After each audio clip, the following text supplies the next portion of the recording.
Hello friends, मैं lucky आपका स्वागत करती हूँ अपने YouTube channel Shivansh Hindi point पर। सभी को मेरा नमस्कार। आई होप आप सभी बहुत अच्छे होंगे और अपने एग्ज़ाम की तैयारी लगातार और बहुत अच्छे ढंग से कर रहे होंगे।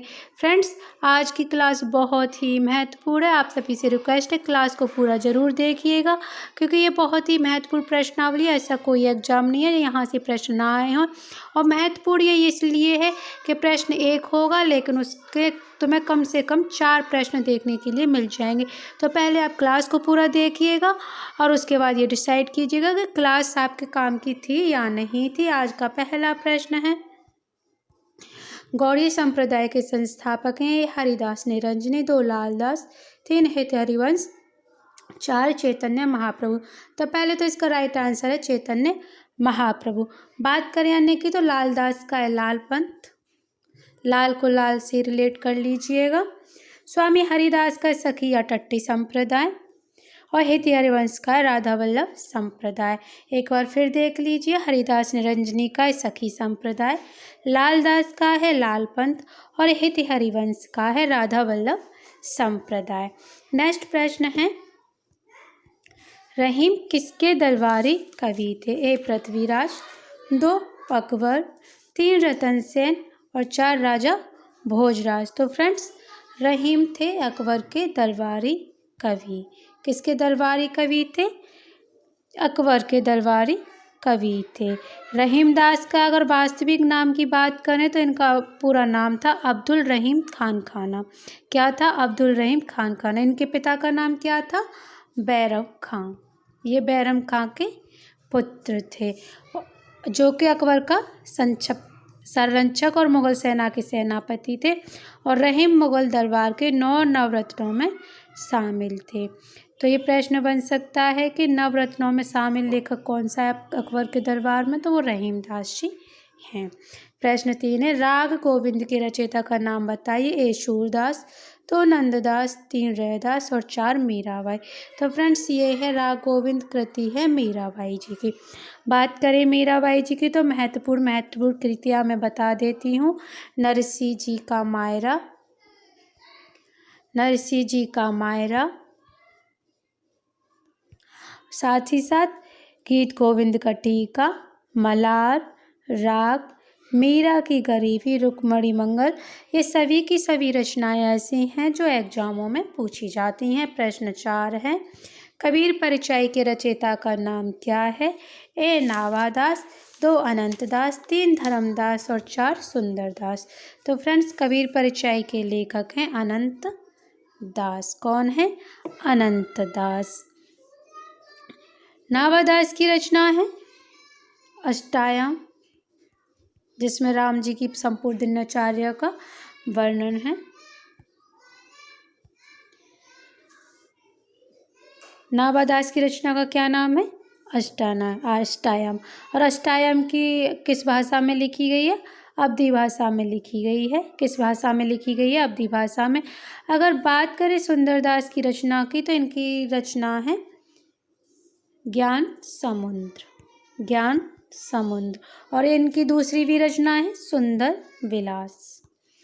नेक्स्ट है, अलवर संतों की संख्या कितनी है? ए 9, 11, 12 या फिर 10। तो फ्रेंड्स, 12 है। कितनी है? अलवर संतों की संख्या 12। भक्ति काल को बौद्ध धर्म की देन किसने कहा है? ए हजारी प्रसाद द्विवेदी, 2 जॉर्ज ग्रियर्सन, 3 धीरेन्द्र वर्मा, 4 रामचंद्र शुक्ल। तो फ्रेंड, जॉर्ज ग्रियर्सन ने भक्ति काल को जॉर्ज ग्रियर्सन ने तो भक्ति काल को क्या कहा है? ईसाइयत की देन। किसने कहा है ईसाइयत की देन? ये कहा है जॉर्ज ग्रियर्सन ने। अगर बात करें बौद्ध धर्म की देन, तो बौद्ध धर्म की देन किसने कहा है? Any guest? कोई बता सकता है? तो ये कहा है हजारी प्रसाद द्विवेदी जी ने। अगर पूछा जाए ईसाइयत की देन तो जॉर्ज ग्रियर्सन ने। अगर पूछा जाए कि बौद्ध धर्म की देन तो ये लगाना है हजारी प्रसाद द्विवेदी का। इनका एक महत्वपूर्ण कथन भी है, वो भी मैं एक बार बोल देती हूँ, माइंड में सेट जरूर होना चाहिए आप सभी के। लेकिन जोर देकर कहना चाहता हूँ कि यदि इस्लाम नहीं आया होता तो भी हिंदी इस साहित्य का 12 आना वैसा ही होता जैसा कि आज है। यह कथन परीक्षा के दृष्टिकोण से काफ़ी महत्वपूर्ण है। नेक्स्ट क्लास में आपको लिखवा दिया जाएगा।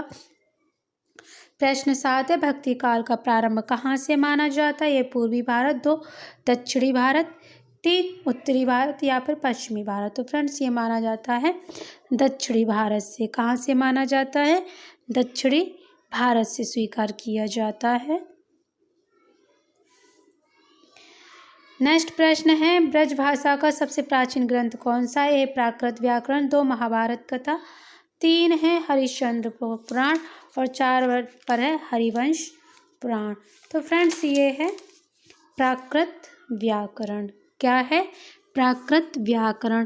फ्रेंड्स प्राकृत व्याकरण ब्रजभाषा का सबसे प्राचीन ग्रंथ है, जबकि अन्य ग्रंथ महाभारत कथा, हरिश्चंद्र पुराण, ये तीनों ही हरिवंश पुराण संस्कृत भाषा में रचित हैं। किस भाषा में रचित हैं? संस्कृत भाषा में रचित हैं। किस भाषा में रचित हैं? तीनों के तीनों संस्कृत में। और प्राकृत व्याकरण ग्रंथ के रचनाकार कौन है? तो ये हैं हेमचंद्र। कौन है? हेमचंद्र। नेक्स्ट प्रश्न है 9, अद्वैतवाद के प्रवर्तक कौन थे? ये शंकराचार्य, 2 वल्लभाचार्य, 3 माधवाचार्य और 4 पर है रामानुजाचार्य। तो फ्रेंड्स अद्वैतवाद के प्रवर्तक कौन थे? शंकराचार्य। कौन थे? शंकराचार्य। अन्य की बात करें तो शुद्ध द्वैतवाद है वल्लभाचार्य का, द्वैतवाद है माधवाचार्य का और विशिष्ट द्वैतवाद किसका? रामानुजाचार्य का। आप इस तरीके से भी याद कर सकते हैं। विशिष्ट कौन माने जाते हैं?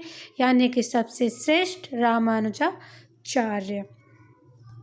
और आज का ये लास्ट प्रश्न है, इनमें से कौन अलावर महिला संत है? ए अंडाल, 2 मीराबाई, 3 सहजोबाई और 4 लक्ष्मीबाई। तो फ्रेंड्स आंडाल अलावर संत महिला हैं जो इकलौती हैं। तो फ्रेंड्स ये थी मेरी आज की क्लास। आई होप आप सभी को पसंद आई होगी। बस आप सभी का साथ बना रहे, क्लास में कंटेंट और बढ़ा दिया जाएगा। तो क्लास अगर पसंद आई हो तो लाइक शेयर ज़रूर कीजिएगा और वीडियो को और चैनल को सब्सक्राइब कीजिए, जिससे कि आने वाली हर वीडियो का नोटिफिकेशन आपको टाइम पर मिल जाए। मिलते हैं कल की क्लास में एक नए मॉक टेस्ट के साथ। तब तक के लिए नमस्कार और वीडियो देखने के लिए धन्यवाद।